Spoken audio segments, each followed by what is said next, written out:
ஆம். வேற ஒரு 2, 3 புள்ளியிலேருந்து பார்க்கணும்னு நினைக்கிறேன். இப்ப ஒரு கட்டத்தில நீங்க சொன்ன அந்த 2004 காலகட்டம் வரைக்கும், அ அதிமுக, திமுக இந்த 2மே வந்து கிட்டத்தட்ட வலுவான அமைப்புகள். அதுல பாட்டாளி மக்கள் கட்சி போய் சேர்ந்ததுன்னா, ஒரு குறிப்பிட்ட பகுதியில யாரோட அவங்க சேர்றாங்களோ, அவங்களுக்கு வலு இன்னும் கொஞ்சம் மேல போகும். அது நிச்சயமா சீட் வின்னிங்க்கு ஒரு முக்கியமான காரணமாக இருக்கும் அப்படிங்கிறதுனால, யூசுவலி 2 பேருமே வந்து என்னெல்லாம் வெளியில பேசிக்கிட்டாலும், பாட்டாளி மக்கள் கட்சிய அவர்களும் தங்களை நோக்கி ஈர்த்தார்கள் அப்படிங்கிறது உண்மை. அப்ப இவர் வந்து யூசுவலி பாட்டாளி மக்கள் கட்சி தான் முதல்ல அக்ரீமெண்ட் போடுவாங்க. அது டிஎம்கேயா இருக்கலாம், ஏடிஎம்கேயா இருக்கலாம். ரொம்ப குயிக்கா அந்த டீல் நடந்துரும். அவர் தனக்கு வேண்டிய சீட்டுகள கேட்டு பெற்றுக் கொள்வார். ஜெயிக்கிறது, தோற்கிறதுங்கிறதெல்லாம் அதன் பிறகு தனியா எடுத்துப்போம். பட் ஃபர்ஸ்ட் அந்த ஸ்பீட் ஆஃப் மூவ்மெண்ட். இப்ப நம்ம இந்த கொள்கை அ அதெல்லாமே விட்டுருவோம். கம்ப்ளீட்டா விட்டுருவோம். யாருக்கு பலன் அப்படிங்கிறதுலயும் பார்த்தாலுமே எல்லாமே டாப் டவுன் தான். ஏன்னா இது எல்லாமே வந்து owner driven parties. Effectively there is one family owned parties தான். அதுக்கப்புறமா அடுத்த கட்ட தலைவர்கள் இருக்காங்க, இல்லன்னு இல்ல. பட் நீங்க வந்து ஒரு 4 சீட்டு, 5 சீட்டு பார்லிமென்ட்லயும், அ அசெம்பிளி எலக்ஷன்ல அப் டூ 25 மேபி மேக்ஸிமம் 30 அப்படின்னு போகும்பொழுது, எவ்வளோ பேர் குடுக்க முடியும்? அதுல எவ்வளோ பேர் ஜெயிக்க போறாங்க? இந்த சப்போர்ட் ரோல் இருக்கக்கூடிய எல்லா கட்சிகள்லயும் இதுதான் நிலைமை. Down the way all the way up to the bottom வரைக்கும் ரொம்ப பெரிய மூவ்மெண்ட் கிடையாது. அப்ப மேல ஒரு சில பேருக்கு தான் வந்து ஜெயிப்பதற்கான வாய்ப்பும், அதோடைய அட்டெண்டன்ட் பணம் சம்பாதிப்பதற்கான வாய்ப்பும் அப்படின்னு வச்சுப்போம். அப்ப அது ஏன் வந்து அந்த மாதிரியான கட்சிகள் இன்னும் இருக்குது? ஏன் அவங்களுக்கு ஒரு சப்போர்ட் பேஸ் இருக்குன்னா, இவங்க வந்து ஒரு இத நான் வந்து நெகட்டிவ்ல சொல்லல. ஒரு ஒரு பெரும் திரள் அது அது ஜாதியாக இருக்கலாம், ஒரு வட்டாரமாக இருக்கலாம். அவர்களுக்கான அந்த அ அரசியல் பவர் அப்படிங்கிறத இவங்க வந்து அந்த பாதைகளின் ஊடாக இவங்கள கூட்டிட்டு போவதற்கான ஒரு வயா மீடியாவா இருக்காங்க. ஸோ அந்த மக்களுக்கும் நமக்கு ஏதாவது ஒரு பிரச்சனைனா, இல்ல நமக்கு ஏதாவது ஒரு தேவைன்னா, அது வந்து ஒரு கான்ட்ராக்ட்டாக இருக்கலாம், இல்ல ஒரு சீட்டாக இருக்கலாம், இல்ல ஒரு பெரிய சிக்கல்ல மாட்டிட்டு இருக்கோம். அத விடுவிச்சு குடுங்கன்னு இருக்கலாம். This is how the negotiation happens. இத நான் வந்து ரைட், தப்புங்கிறதெல்லாம் தாண்டி நான் பேசுறேன் நான் அத. ஏன்னா, நம்முடைய வலுவான அமைப்புகள் சட்டத்தின் மேலயோ, காவல்துறையின் மேலயோ, வேரியஸ் ட்ரிபியூனல்ஸ் மேலயோ நமக்கு வந்து ஒரு முழுமையான நம்பிக்கை இல்லாம இருக்கும்பொழுது, நம்மள யாராவது ஒருத்தர் கூட்டிட்டு போயி, "நான் அத சால்வ் பண்ணி தரேன். என் கூட வா" அப்படின்னு சொல்றதுக்கு தேவைப்படுது. இது நம்ம வந்து ஸ்டேட் ஆஃப்டர் ஸ்டேட் இந்த இந்த பவர் புரோக்கர்ஸ் இருக்கிறத பார்க்கிறேன். நான் நெகட்டிவாவே எதுவுமே பேசல அட் திஸ் பாயிண்ட். அப்ப இன்றைக்கு நமக்கு பிடிக்குதோ, பிடிக்கலையோ, அது நம்ம ஜாதி கட்சின்னு சொல்றோமோ, இல்லையோ, பாட்டாளி மக்கள் கட்சிங்கிறது ஒரு மக்கள் திரளுக்கான ஒரு ரெப்ரசன்டேட்டிவா தன்னை முன்வைத்து, நான் உன்ன புரொடெக்ட் பண்றேன். இப்ப ஃபார் எக்ஸாம்பிள் அவங்க திரும்ப திரும்ப அவங்க எடுத்துக்கிற பெரிய இது என்ன? வன்னியர் ரிசர்வேஷன். அது அ உங்களுக்கு வந்து அந்த எம்பிசி ரிசர்வேஷனாகவோ, அல்லது இப்போ வந்து உள் ஒதுக்கீடாகவோ, அவங்களுடைய மிகப்பெரிய சமூக போராட்டம்ங்கிறது அதுக்குள்ள தான் இருக்கு. ஆனால் அதுவும் ஒரு முக்கியமான போராட்டம். வெதர் பர்சனலி பிடிக்குதா இல்லங்கிறதெல்லாம் தாண்டி பார்க்கும்போது.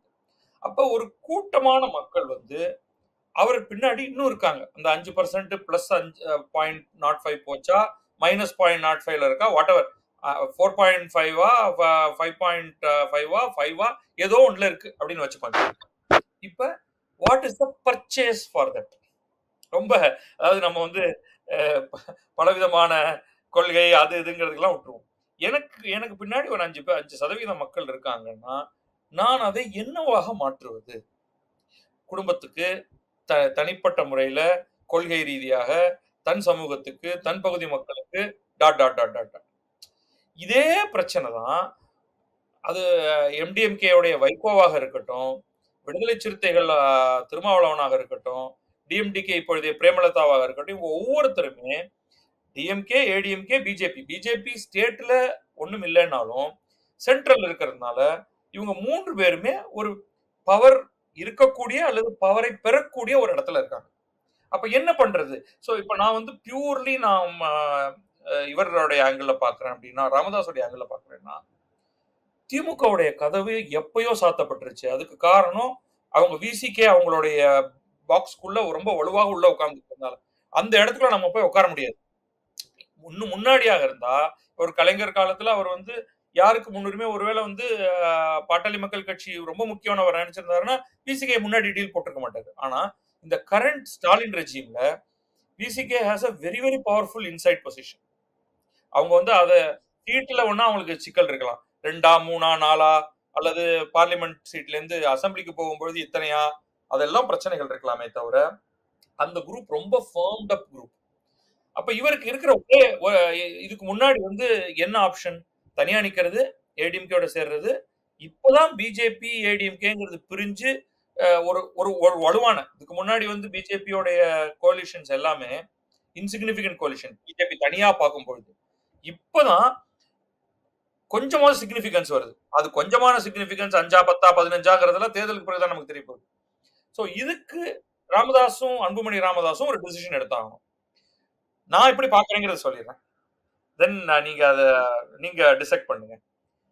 எப்படி இருந்தாலும் ஜெயிக்கிறதுக்கான வாய்ப்பு ரொம்ப குறைவு. டிஎம்கே கூட்டணி வந்து ரொம்ப வலுவா இருக்கு. மோஸ்ட் லைக்லி அவங்க தான் வந்து near sweep, if not full sweep, near sweep. 1-2 சீட்டு மற்றவர்களுக்கு கிடைச்சா உண்டு. ஸோ தோல்விங்கிறது ஏடிஎம்கேயோட இருந்தாலும் பிஜேபியோட இருந்தாலும் நிச்சயம். What are the other benefits நான் பார்ப்பாங்களா இல்லையா? ஸோ பாசிபிலிட்டிஸ் ஏடிஎம்கேனால அவங்களுக்கு இருக்கிற ப்ரெஷர்ல ராஜ்யசபா எம்பியாக ஆக்குறது கஷ்டம். Minimal opportunity. வேறஸ் பிஜேபிக்கு எங்க பார்த்தாலும் access. There are some states நீங்க வந்து மத்திய பிரதேஷ்ல யாரை வேணாலும் நிக்க வச்சு வெளில கொண்டு வர முடியும். ரைட்? ராஜஸ்தான்ல அந்த மாதிரி ஒன்று பண்ண முடியும். உத்தரப்பிரதேஷ்ல ஒரு 2 அப்படி பண்ண முடியும். கர்நாடகாவில் அந்த ஊர் மக்கள் ஏன் அதை அக்செப்ட் பண்ணிக்கிறாங்கன்னு தெரியல. பட் அவுட் சைடர்ஸ் தான் பெரும்பாலும் இங்க ராஜ்யசபாக்கு தேர்ந்தெடுப்பாங்க. டெல்லியில யாரை வேணாலும் வச்சு கொண்டு வர முடியும். ஸோ பிஜேபிக்கு அந்த ஒரு ராஜ்யசபா எம்பி ப்ராமிஸ் பண்ணாங்கன்னா அதை கொடுக்கறதுக்கு மச் ஈஸிலி பாசிபிள்.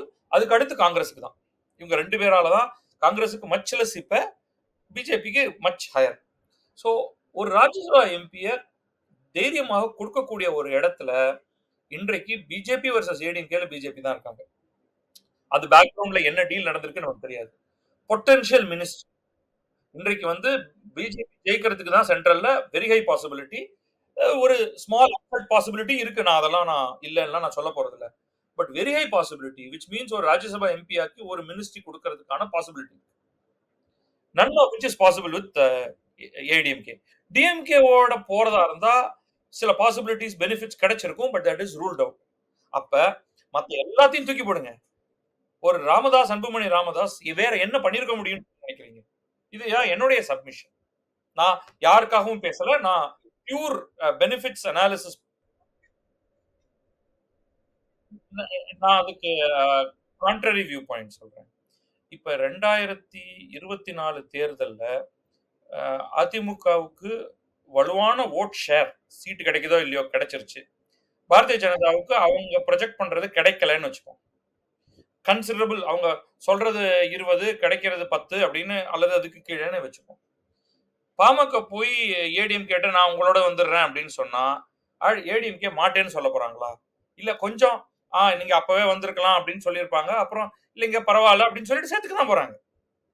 ரைட்? நம்ம 2026ல இதே திமுக கூட்டணி அப்படியே தான் இருக்க போகுது. ஏன்னா அவங்க pretty much understood. நம்ம வந்து நமக்கு ஒரு நல்ல ஜெல்லிங் இருக்கு, நம்ம அப்படியே இருந்தோம்னா தான் நல்லது அப்படின்னு அவங்களுக்குள்ள உள்ளுடன்பாடு ரொம்ப தெளிவா இருக்கு.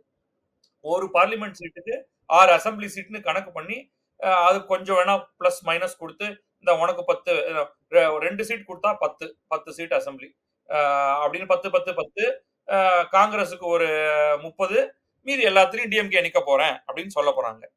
ஜெயிக்க போறாங்களா இல்லையாங்கிறது அப்ப பாத்துக்கலாம். But that is intact again. அங்க பிஎம்கே திருப்பி உள்ள நுழைய முடியாது. But ADMK will be desperate. ஏன்னா இந்த சான்ஸ் 2024ல அதிக ஓட் ஷேர் நம்பர் 2 பார்ட்டி. அவங்க straight away not only that even பிஜேபியோடையும் சேருவாங்க. 2 சினாரியோ கன்சிடர் பண்ணுவோம். பிஜேபிக்கு 10% கீழே தான் இருக்கு. பிஎம்கேக்கு ஒரு நிக்கிற இடத்த வச்சு கணக்கு பண்ணி ஏதோ 5% வருதுன்னு வச்சுப்போம். அவங்க நேரா உட்காந்து ஏடிஎம்கேவோட எப்படி காங்கிரஸ்க்கான ஒரு பொசிஷன் இருக்கோ அதே மாதிரி பிஜேபிக்கான ஒரு position. Communist and VCK all put together equal to PMK. Seat sharing போட்டு டீல் போட்டு நின்றுடுவாங்க. இன்னும் இது வந்து இன்னும் கொள்கை கூட்டணி எல்லாம் ஒண்ணும் கிடையாது. Let us consider the alternate. If பிஜேபிக்கு வந்து ஆர் பிஜேபி கூட்டணிக்கு 2ஆம் இடம் கிடைக்குதுன்னு வச்சுப்போம். ஏடிஎம்கேக்கு கன்சிடரபிளா அதை விட குறையுது. ஈவன் 3-4% குறையுது. ஆஸ் அ கோலிஷனா. அப்பயும் அவங்களுக்குள்ள உடன்பாடு வரும். என்ன? சீட் ஷேரிங்ல வித்தியாசமா இருக்கும். சீட் ஷேரிங் வித்தியாசமா இருக்கும். இப்ப பிஎம்கேக்கு இன்னும் நல்லது. அவங்க என்ன சொல்லுவாங்க? கோலிஷன் கவர்மெண்ட் தான் வரணும். அப்ப கோலிஷன் கவர்மெண்ட் அப்படின்னா அதுல யார் இருக்க முடியும்? Assume that the ADMK, BJP, PMK கூட்டணி டிஎம்கே கூட்டணியை ஜெயிக்கலாம் ஒருவேளை 2026லனா it has to be only a coalition government. ஏன்னா சீட் ஷேரிங் அப்படிதான் போகும். ஈதர் வே பிஎம்கேக்கு தெர் இஸ் நோ லாஸ். நீங்க மக்கள்கிட்ட அவங்களுடைய ஆதரவாளர்கிட்ட பிரச்சனை அப்படிங்கறத ஒரு கொஸ்டின் மார்க்கா தனியா வச்சுப்போம். பட் ரொம்ப கிளியரா இன்னைக்கு வந்து இளைஞர்கள்னு பார்த்தா இளைஞர்கள் வந்து டிஎம்கேக்கும் பிஜேபிக்கும் தான் சப்போர்ட் பண்ணிட்டு இருக்காங்க. புதுசா வர்றவங்க எல்லாம் either here or there are some Muslim parties அவங்களுக்கு இருக்கலாம். பட் லெஃப்ட் பார்ட்டிஸ்னால அட்ராக்ட் பண்ண முடியல, காங்கிரஸ்னால அட்ராக்ட் பண்ண முடியல, பிஎம்கேல அட்ராக்ட் பண்ண முடியல, ஈவன் ஏடிஎம்கேலையும் அட்ராக்ட் பண்ண முடியல. நீங்க கல யதார்த்தம் வந்து அப்படிதான் இருக்கு. என்ன காரணங்கிறதெல்லாம் அவங்கவங்க அந்தந்த கட்சிகள் பண்ண வேண்டியிருக்கும். அப்போ மொத்தமா பார்க்கும் பொழுது BJP has increase its vote share by how much நமக்கு தெரியும் இந்த தேர்தலுக்கு பிறகு. அப்ப ஏடிஎம்கே பிஜேபி ஒரு டீல் போட வசதியா இருக்கும். அவ்வளவுதான். இப்ப நடக்கிற தேர்தல 2026ல என்ன பங்கீட்டுல நம்ம ஒர்க் பண்ணணும் அப்படிங்கறத முடிச்சுக்கிறதுக்கான பிளே ஆஃப் டீல் மாதிரி தான் நான் பாக்குறேன்.